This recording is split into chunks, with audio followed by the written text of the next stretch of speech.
suñu gan niñ leen ko doon waxee Ibrahima Hamidou Dème la jiite loolu di éthique ensemble pour le travail l'intégrité et la citoyenneté nekk it avocat cour pénale internationale sëñ bi Dème ñu ngi lay nuyu di la ziar di la dalal jàmm. maa ngi lay nuyu soxna Naatam maa ngi nuyu sa collègue yëpp. kontaan di ñëwaat fii. Chérif ñu bàyyi la nga door waxtaan wi ndax moom bokk na ci ñeent ñoo xam ne am na benn coalition bu bees bu ñu taxawal ngir dem ci élection législative yi ak xew-xew jamono yi dinañ ko waxtaanee. waaw moom la Thierno Alassane Sall docteur Abdourahmane Diouf Thierno Bocoum ak kii di Cheikh Omar Sy nekkoon fii ancien député coalition bi am na tur. waaw Chérif maa ngi lay nuyu di leen sant di leen gërëm coalition. bi nga xamante ni moom la ñu teg am na ñetti fan ci gannaaw ñu ngi ci waxtaan yi pour jéem a wutal ko tur incha allah danañ ko rendre public leneen li tamit mooy yeneen yi jëm ci ay programmes yeeg yëpp ñu ngi ci di ci waxtaan. yaakaar naa ni danañu jàkkaarloog presse bi fii ak ci fan yu néew. yooyu yëpp danañ ko fësal. qu'est-ce qui a été déterminant ba yéen ñi ngeen ànd ne war ngeen a mën a dem ci législative yi. waaw lu déterminant moom mooy xam nga période bi moom nit ñi dañuy waxtaan parce que waxtu coalition yi la léegi nit ñi demandoo ñoom kese ce n'est plus très évident politique bi fu mu toll. léegi nag suñuy nit ñi di ànd day am loo xamante ni dañ koy partager am ay idéaux yu commun am ay projet yu commun am tamit ni nga xamante ni aussi noonu la ñu jàppee politique li fi nekk ñu am ci ay jàngat xool tamit fi ñu bëgg jëm. te ci élection législative yi ñu jëm mbirub député la ñu xool lan mooy rôle député lan lañ fi gis ba tey lan la ñu war a aussi changer loolu yëpp bi ñu toogee waxtaan ci ñu jàpp ni war nañu am ay identité remarquable avec benn sélection bu ñuy def ci nit ñi nga xamante ni war nañu mën a constituer benn coalition boo xamante ni alternative lay nekk ci li fi am nii. lan moo leen war a wutaleeg ñeneen ñi parce que am na opposition bi gis nañ coalition yaa ngi formé majorité bi tamit yaa benn bokk yaakaar lan moo nar a nekk seen différence ak ñeneen ñi. waaw différence bi danañ ko gën a affirmer moment bi ñu suñu toogee. ba joxe programme bi. identité bi rek moom mooy gis nañu personnalité yi ko composé. personnalité yi am na ci ñi nga xamante ni nekkoon nañ fi député ñaar ci groupe bi muy Thierno Bocoum ak Cheikh Omar Sy nekkoon nañ fi député ci législature 2012-2017 yaakaar naa ni sénégalais yëpp gis nañu seen liggéey. ñeneen ñi tamit mooy Abdourahmane Diouf mooy Thierno Alassane Sall ak man aussi. jàpp naa ni gis nañu suñu taxawaay bi ñu daree def politique ba tey. jàpp naa ni ces personnalités remarquables am na loo xamante ni bëgg nañu ko mu constituer benn alternative parce que jàpp naa ni politique tamit offre bu bees la ñu ñëw wane beneen manière de faire la politique parce que c'est par rapport ak législature bi fi nekk gis nañu taxawaayu député yi am na ci ñi nga xamante ni ñu ngi jéem a def seen kéemtalaay kattan pour def seen liggéey mais jàpp nañu ni mën nañu améliorer l'offre politique. mën nañu améliorer taxawaayu député ci assemblée nationale ci proposition yi ñuy def. loolu moo ñu boole jàpp naa ni ñun ku gis groupe bi xam ni groupe boo xamante ni la ay nit ñu am ni ñuy defee politique la di ko defee ci vertu di ko defee ci dëgg di ko defee ci intérêt réew mi jàpp naa ni loolu lu am solo la. am na ñoo xam ne dañoo jàpp ni opposition bi bu ñu tasaaroo dafay néewal seen doole wala bokk li ñu war a am ci élection yi maanaam duñ ko ci am lan moo tax xañ na demoo leen ànd ak Yewwi Askan Wi da ngeen a bokkul gis-gis ci wàllum politique wala ci wàllum yor réew mi wala da ngeen a bokkul ay valeur wala lan moo tax. waaw xam nga l'idéal serait ci élection yi ñuy dem puisque ci liste départementale yi raw gàddu la. loolu su fekkoon idéalement opposition bi suñu àndoon moom mooy gën parce que benn say la ñu nekk. mais loolu mënul am parce que nit ñi tamit nañu waxante dëgg ñëpp mënuñu bokk gis-gis ñëpp mënuñu ànd soo gisee coalition yi yëpp suñu leen di former c'est dans la douleur dafa jafe. parce que ñun ñii bokk nii rek. mais suñu identité yi bokkul ni ñuy defee politique depuis ñu duggee politique du benn. maintenant je pense que l'opposition est plurielle am na lu am solo ci Sénégal mooy pluralité médiatique bi ñu am mu am ay médias de service public yéen ngeen def liggéey bu am solo ci ay médias privés yi nga xamante ni sax ñu ngi def benn ñu ngi remplir seen mission de service public loolu dafa am solo ñeneen ñu ngi fii di def leneen loolu tamit ci politique bi tamit offre boobu dafay war a am te loolu fi mës a nekk aussi Sénégal depuis mu nekkee Sénégal depuis ñu jàpp ni multipartisme dafa am ay courant yu bëri la élection bu am opposition musul nekk benn say loolu tamit nañ ko fàttali loolu war na tax aussi nit ñi mënuñu chaque fois rek ne pourquoi demu leen fii wala pourquoi mënu leen nekk benn say parce que loolu mënul nekk maintenant démocratie aussi loolu la offre yi su amee benn diversité Sénégalais yi mën a choisir. mais dañoo xaw a mel ni ku nekk ci ku dellu ginnaaw maanaam ci wàllum pensée unique parce que da ngay gis sax yenn saa yi ci réseaux sociaux yi dafa mel ni ñoom ku bokkul ak Yewwi Askan Wi rek daanaka nekkoo ci opposition. waaw pensée unique moom paaxul fenn. loolu jàpp naa ni nit ñi war nañ ci xalaat parce que politique ñun yàgguñu ci politique mais histoire politique Sénégal dafay amoon. jàpp naa ni élection bu jiitu 78 la am na ay personnalité fi nekkoon ay Abdoulaye Wade ay Cheikh Anta Diop ku ne dem sa côté am ñoo xamante ni dañoo jàpp dañoo tànn fii ñeneen ñi tànn feneen looloo mës a am ba fu ñu yegg fii pensée unique moom baaxul ci dara waaw diversité bi je pense que am na solo ñëpp respectante parce que ñëpp mënuñu ànd fenn ñëpp mënuñu xalaatee nen na parce que ñëpp bokkuñu lu leen dugal ci politique bokkuñu li nga xamante ni loolu la ñuy defee politique je pense que loolu lu am solo la. est-ce que teel leen jóg parce que dinaa ko wax léegi nii souvent ku nekkul Yewwi dañuy jàpp ni yow bokkoo ci opposition bi parce que ñaari camp la ñuy gis Benno Bokk Yaakaar ak Yewwi Askan Wi yéen ngeen jóg seen tour sax xamaguñ ko est-ce que vous ne pensez pas que vous y êtes pris un peu tard. Diaw xam ngeen li ngeen di wax noonu xam nga parfois benn mbir suñ koy wax di ko répéter parce que suñu neewee ni ku bokkul Yewwi bokkoo ci opposition bi loolu dafa mel ni saaga la ci ñun. non on dit pas que c'est vrai. non mais yenn safaan yi. suñ koy continuer di ko wax day dem ba nit ñi percevoir ni dëgg la. man dama jàpp ni. loolu lu dangereux la te yenn journalistes yi ñoo koy répéter. waaw benn opposant moo fi nekk wala benn coalition moo fi nekk loolu lu dangereux la parce que pensée unique bi fa lay jógee. waaw. te suñu neewee ni man suñu neewee ni du ma opposant lan la ñun lan moo ñu dugal ci politique suñu neewee ni Thierno Alassane Sall du opposant Abdourahmane Diouf du opposant Bokoum du opposant Cheikh Oumar Sy lan lañu wane depuis ñu duggee ci politique. Mais justement, la question de votre stratégie non seulement stratégie pour contrer genre élément de langage yooyu mais deuxièmement c'est une stratégie électorale c'est-à-dire est-ce que yéen da ngeen di dem ci liste majoritaire yi dans les départements wala da ngeen di booloo yéen leaders yi ci liste proportionnelle bi pour maximiser vos chances de passer ci proportion yi. incha allah leaders yi fi nekk da ngeen gis ñenn ñi danañu dem ci liste nationale bi ñeneen ñi danañ dem ci liste départementale yi parce que jàpp naa ni ñëpp mënuñu nekk ci liste nationale yi. waaw léegi nag xam nga politique bi ñu demee ba jàpp ni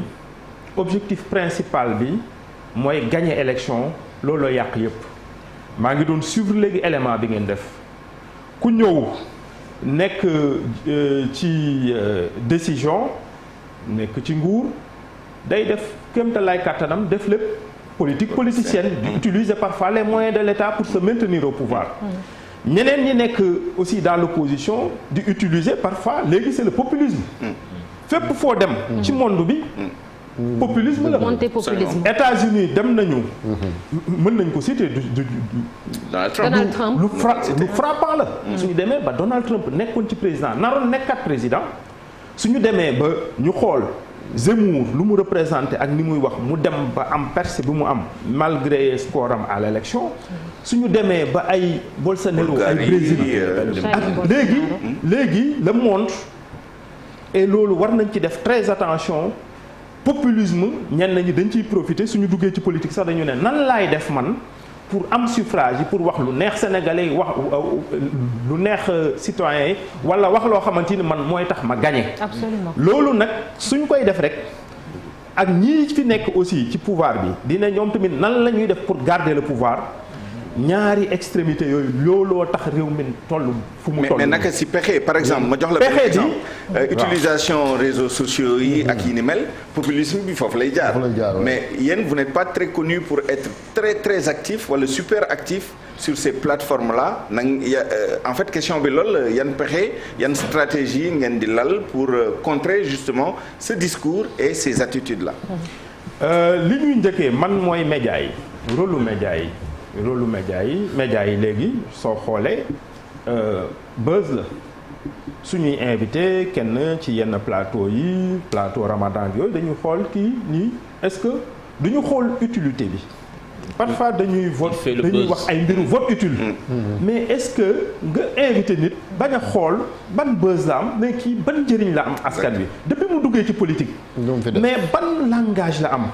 lan lay indi comme plus-value ban impact waaw mais loolu parfois parce que gis nga li may wax mission de service public bi nga xamante ni yéen tamit da ngeen ko amee parfois dana tax ngeen invité nit sax ngeen xam ni kii sax pratiquement ni muy waxee parce que juge dem la peut-être il n'est pas mënuñu après mënuñu génne benn élément parce que c'est un gars boo xamante ni wax dëgg yàlla il ne fait pas le buzz. du wax toj waaw mais boobaa nga jàppale ko. am na li muy wax. loo xamante ni da koy teg ci dëgg. teg ko ci intérêt askan wi loolu tamit suñu mission la maintenant su fekkee ni toog nañu ci réew ñu xool ni voilà maintenant mbiru buzz la télévision yi di xool. Souleymane Niang jiite information di naan waaw man nan laay def man ba sama télé bi continuer nekk à la première place mu bàyyi mission bi nga xamante ni moom moo jiitu ci information informer juste et vrai aussi jox population yi aussi jox leen exemple ci ay hommes politiques kii de wax dëgg yàlla depuis mu duggee ci politique moom dëgg lay wax intérêt réew mi jéemul xool lu neex nit ñi mais day wax nit ñi dëgg loolu tamit ci seeni mission la ñun tamit homme politique yi ñu gën a bàyyi xel askan wi ñu xam ni défi bu gën a mag bi ñu am ñun actuellement man loolu laay wax c'est pas gagner des élections mais mooy wane ni ñëpp yemuñu homme politique yi waruñu toog rek chaque jour nit ñi di xool waa ji dem de waxoon na lii daaw VAR bi ñëw na weddi na wax beneen ñu xool loolu nit ñi bàyyi xel ci homme politique utile l'homme politique utile man damay wax dara ay ñoom Cheikh Anta Diop ay Mamadou Dia postérité bi consacré na leen léegi mais seen jamono 1% 2% lañ doon am mais pourtant amoon nañu taxawaay am nañu njëriñ ñun par exemple suñu organisation politique nit ñi jàppee nañu ni way amuñu yenn résultats yi mais ce qu'on fait en termes de formation et d'éducation citoyenne mais amul organisation politique yu mag yi sax defuñu ko defoon nañ fi récemment forum de l'eau nous avons été l'une des seules organisations politiques bu organisé il y a 2 ans benn ay journée de réflexion sur l'eau ressources naturelles ñu def l'eau bi ñu ko defee bi ñu neewee journaliste ressources naturelles ñëpp yaakaar ni pétrole la ñuy wax wala gaz mais ñu ne am na benn ressource naturelle boo xamante ni mais njëriñ la am peut-être que loolu journalistes yi ñëwoon sax affaire bi décevoir na leen mais ñi fa toogoon lu ñu xamoon ci utilité eau ak man mii nga xamante ni du ma ci woon spécialiste su ma leen neewee par exemple ni ndox mi ñun liñ koy jëndee ñun ñi nekk ci réewu taax yi c'est 3 fois moins cher que ñii nga xamante ni ñoo nekk ci kaw gi loolu. jàpp naa ni war nañ koo xam war nañ ci indi ay coalition ku ko wax. après il faut quand même sur le prix c'est pas 3 fois mais bon c'est un autre débat. c'est presque 3 fois. monsieur Deme ku wax ci coalition xam na ne après Alaaji Malick yàgg na am tamit ci opposition yi nga xamante ne par la suite dafa disloqué wu dañ daal di diviser wu te ku ne xam na ne en général buy regrouper ay figures de proue de parti noonu lay nar a demee ni ñu naan ñaari kuy bu xajuñu ci benn mbalka naka ngeen est-ce que am ngeen tey benn stratégie ngir fexe ba à l'avenir dislocation yi noonu faral di gis ci genre coalition yu mel noonu yéen doo leen ko jànkonteel. waaw ñun bi ñuy bala ñoo rendre public nii def nañu coalition am na yenn jafe-jafe yoo xamante ni réglé nañ ko ba pare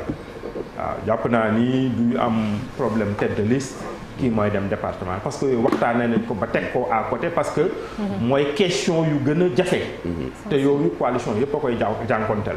parce que jàpp naa ni coalition bi n'importe qui des 5 warul na mën a nekk tête de liste mais ñëpp mënuñu ko nekk day am kiy jiite ñeneen ñi am beneen rôle waaw léegi nag du ñàkk jafe-jafe parce que nee naa nit ñi même suñuy ànd même suñu bokkee yenn kii yi dana am yenn différence yi mais je pense que l'intérêt des populations ak le projet que nous voulons porter dana mën a tax ñu mën a transcender jafe-jafe yooyu ba mën a remplir le rôle que nous voulons ñu ñëw def benn percée parce que fii nii ci ñu taxaw ci ñun ñi yaakaar naa ni sénégalais yi war nañu d'accord ni ku ne ci juróom ñi mérité na nekk député te su taxawee assemblée nationale benn plus-value lay indi. ci débat ci loolu sax laay rebondir parce que sama laaj ci loolu la jëm mooy législature bi passé sénégalais yi dañ ci am déception trop ci qualité débat yi ak ci scandale yi nga xam ne am na fa mu mel ni que ci tànneefu député yi ca tànneef ga d'abord ca njobbaxtal ga du ñu def la ñu war a def ba tànn nit ku nga xam ne su demee dina nekk député du peuple dina nekk député bu nga xam ne du n'importe quoi lay voté yéen ci seen moolu liste nan ngeen di doxale ba éviter erreur yi nga xam ne am na ci législature bi passé. lan mooy seen vision député. voilà vision député quel profil pour être député. waaw loolu profil yi moom ñu ngi nii on va continuer parce que tëjuñu dañoo tijji mënoon ngeen ne sax peut-être gisuñu ci jigéen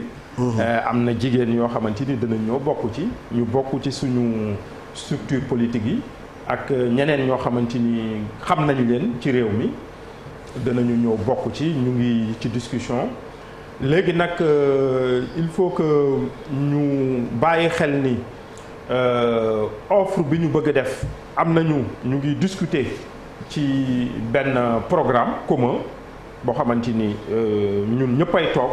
ñu wax ñun ban gis-gis ku ne indi sa gis-gis ban gis-gis la ñu bëgg ci assemblée générale ci assemblée nationale bi fi nekk maintenant nag gis-gis boobu rawul ni ñun wax dëgg yàlla lépp dañ ko bëgg a teg ci dëgg di waxante population yi dëgg parce que jàpp naa ni politique bi li mu xiif actuellement moom mooy loolu clivage dafa yàq réew mi parloo nit ki su nekkee ci pouvoir ne lépp baax na ñee suñu nekkee ci opposition ne dara baaxul loolu nag jàpp naa ni dëgg bi mu ngi ci diggante bi il faudrait que homme politique yi di nangu man ci digg bi laa nekk man ci digg bi yàgg ngeen ma gis su ma gisee lu baax damay wax ni baax na bien que safaan bee fi ëpp mais loolooy tax ni yow sooy wax safaan ñu mën laa gëm parce que ni honnêtement mënuloo fenn ci monde bi nga taxaw ne lépp bon na parce que dañu gis ay responsable am luy lu baax am safaan bi te jàpp nañu réew mi am nañu ñun benn dal benn jàmm am na réew mi am na ay at yu bëri yoo xamante ni homme politique yi mais exploité wuñ ko suñ ko exploité woon réew mi dana raw fu mu nekk mais fii président yi fi jaar yëpp am na lu ñu liggéey ku ne am na lu mu def mais jàpp nañu ni ku ne su bàyyi woon politique politicienne dana mën a liggéey Sénégal parce que sénégalais yi bëgg nañu liggéey am nañu xam-xam. gis nañ kenn ci yéen mu Thierno Alassane Sall depuis dem ba léegi ñu ngi koy saaga ci réseaux sociaux yi mooy sorte bi mu defoon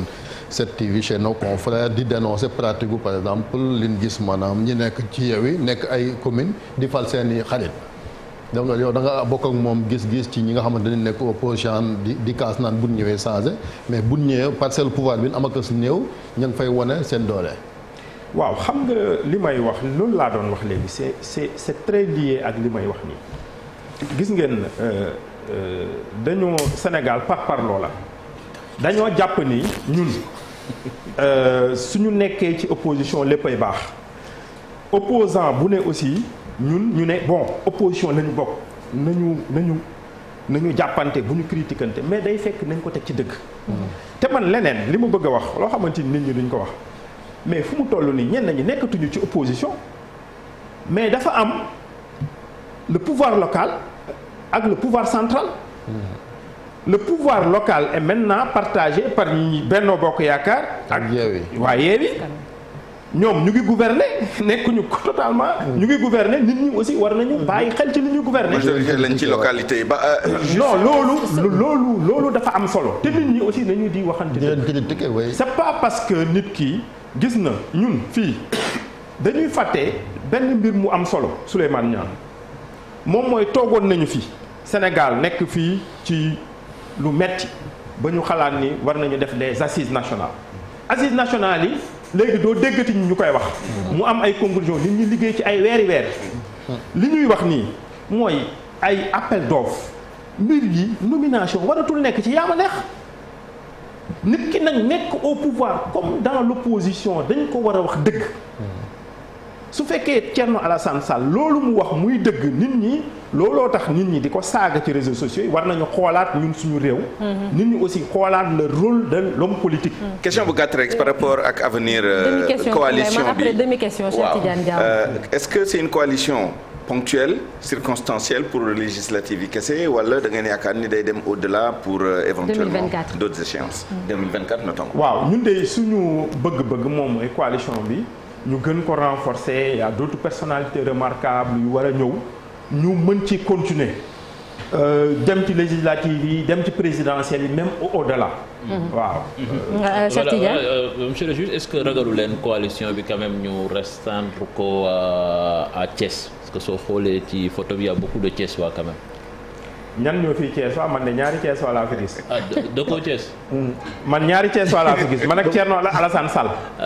Thierno Bocoum des fois du fa la. Thierno Bocoum Parcelles la dëkk. Thierno Bocoum nee na leen moom il est de Thiès il est de Diourbel il est de Dakar. parents bi nekk Thiès mais. Dakar fii la nekk. mais est-ce que implantation bi sur le plan national mais Thierno Bocoum Parcelles lay voté. mënuñu considérer ni nit ki bon kii moom. nekkoon na fa conseil municipal Dakar la bokk. non laaj bi ma ko bëgg a laaj mooy ak juriste bi lañ koy laaj. mooy gis nañ cour d'appel ni mi ngi annulé ay bureau maanaam bi ñu génnee ci élection locale yi y a beaucoup de bureaux yoo xam dana jàpp ni respecté wuñ parité bi même Thiès nga jóge rek dem cour d'appel bi jël na ci ay arrêt yoo xamante ni même ville de Dakar la même chose boobu ba léegi nag gars yi ñu ngi tendeefal est-ce que dina war a jëfee lii cour d'appel wala xool day changé waat tout ñu reprendre élection bureau yi. waaw xam nga ñun dañoo toog doon critiquer gouvernement bi ci ni mu dul nangu parfois exécuter ay décisions de justice yu ko arrangé wul gis nañ fii. ci parrainage bi. surtout nag la cour de justice de la CEDEAO. jàpp naa ni gis nga état de droit lu am solo la moom mooy nit ñi tënku ci droit nag moom mooy lu ñu àtte tamit ñu mën ko respecter. je pense que su fekkee ni dañoo def benn option. ne ni dañuy def parité mu nekk réew yu bari loo xamante ni ñu koy vraiment avancé la bu mag a mag ci suñu démocratie yenn réew yu bari sax amuñu ko ñun lu ñu am nii. maintenant loolu aussi su fekkee méngalewuñ ko ci bureau yi loolu wax dëgg yàlla day fekk ni option boobu demul jusqu'au bout. jàpp naa ni décision de justice yooyu nit ñi war nañ def seen kéemtalaay kattan. ci conseils municipaux yeeg yooyu ñu mën ko respecter. merci beaucoup merci. transhumance gi ne loolu moom lu ñu war a ñaawlu la. et man su ma gisee surtout cette image du président de la République du chef de l'État xam nga loolu laay wax clivage. ñun dañoo politiser lépp jàpp naa ni lu ñu raté ba tey nii lu président bi fi nekk gën a raté mooy lu mu continuer di nekk un chef de parti looloo tax ñu raté lu bëri parce que chef de parti kii moom mooy lan réflexe moom mooy lan du ni man projet bi lii naa ko def ngir développer réew mi ngir suuxat ko mais man nan laay def ba gagner élection yi di ñëw massification ci logique boobu la ñu nekk dafa ñaaw parce que leneen li moom mooy ay population élire nañu récemment ay nit jox leen confiance ñooñu ñëw amoon taxaw ne ñoom opposition la ñu bokk je pense que maire yi jàpp naa ne danañu dem mais du ñu yóbbaale kenn parce que électeurs yi je pense que on a un système électoral boo xamante ni wax dëgg yàlla def na ses preuves jàpp naa ne ñooñu défi la pour population yi sanctionné wane ni que maire bi moom moo def merci beaucoup Ibrahima Souleymane xam nga légiférer en la matière c'est difficile man li may wax moom mooy gis nga fair play Souleymane Niang dañ koy wax ci football mais am na mënuñu légiférer ba légiférer surtout dafa am loo xamante ni ci démocratie nit ñi ñoo war a taxaw le président nekk arbitre même s'il lui était permis d'être chef de parti mu xamante ni man fu ma toll nii arbitre laa war a nekk man li ma desee mooy ñaari at dama war a dem nan laay def ba bàyyi fu way bu rafet nan laay def ba gën a consolider l'état de droit la démocratie sénégalaise li ma fi fekk ñu ne man de Macky Sall bi mu fi ñëwee ci 12 ans mi yokku na ko delloo ko. merci beaucoup Ibrahima Hamidou Dème président éthique ensemble pour le travail l'intégrité et la citoyenneté absolument non foofu du ma ci egg Souleymane merci beaucoup Ibrahima Hamidou Dème ci wuyu si bi di la ñaanal kendal ak jàmm merci beaucoup merci léegi dañuy jàll ci une l'Observateur ak Record.